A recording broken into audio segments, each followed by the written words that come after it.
ও বাংলার মুসলমান, তোমাদেরকে আমি একটি দাওয়াত দিতে চাই। বাংলার জমিন থেকে সাংবাদিকতার মাধ্যমে আমরা দেখেছি গাজার মধ্যে ত্রাণ পৌঁছাইছে, আলহামদুলিল্লাহ। ও ভাই মুসলমান, তুমি মুসলমান হিসাবে ওই ত্রাণে অংশগ্রহণ করার দরকার, 100 দরকার। আল্লাহর হাবিব সাল্লাল্লাহু আলাইহি ওয়াসাল্লাম বলেছেন, আল মুসলিমু কাজাসাদিন ওয়াহিদিন, মুসলমান সমগ্র মুসলমান হইল একটি শরীরের মতো। শরীরের কোনো অঙ্গ প্রত্যঙ্গ যদি ব্যথিত হয় তাহলে পুরা শরীরটা ব্যথায় জর্জরিত হয়ে যায়। আপনার আমার যদি একটি আঙ্গুল কেটে যায় তাহলে আপনার আমার পুরা শরীরটা ব্যথায় জর্জরিত হয়ে যায়। আপনার আমার যদি একটু পা ব্যথিত হয় তাহলে আপনার আমার পুরা শরীরটা ব্যথা হয়ে যায়, পুরা অঙ্গ প্রত্যঙ্গে খবর হয়ে যায়।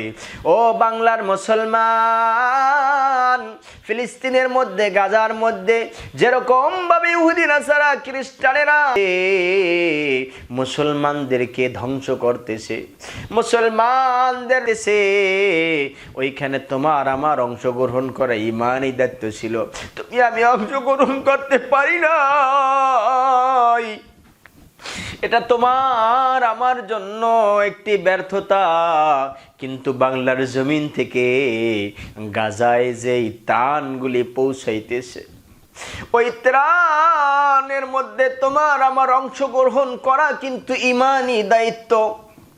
তাই আমি বাংলার সকল মুমিন মুত্তাকি মুসলমানদেরকে উদারত আহ্বান জানাবো, যেখান থেকে ত্রাণ যাইতেছে গাজায়, সেখানে আমরা খোঁজ খবর নিয়ে তাদের সাথে আমরা মত বিনিময় করে, তাদের সাথে কৌশল বিনিময় করে তাদেরকে অবশ্যই আমাদের নিজ নিজ স্থান থেকে, নিজ নিজ জায়গা থেকে আমাদের সাধ্য অনুযায়ী ওই তোমার আমার মুসলমান ভাই বোনের জন্য, তাদের আহাজারি শোনা যায় না, তাদের কান্নাকাটি সহ্য করা যায় না, সহ্য করার মতো নয়, তাদেরকে ত্রাণ দেওয়ার জন্য তোমাকে আমাকে অবশ্যই সহযোগিতা করতে হবে।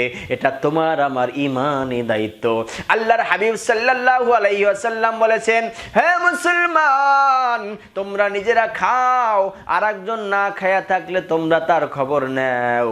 তুমি নিজে যদি পেটে খানা দাও, তোমার পড়শিও জানি পেটে খানা যায়, তুমি তোমার ঘর থেকে হইলেও তাকে তুমি দানা পানি খাদ্য পৌঁছাইয়া দাও।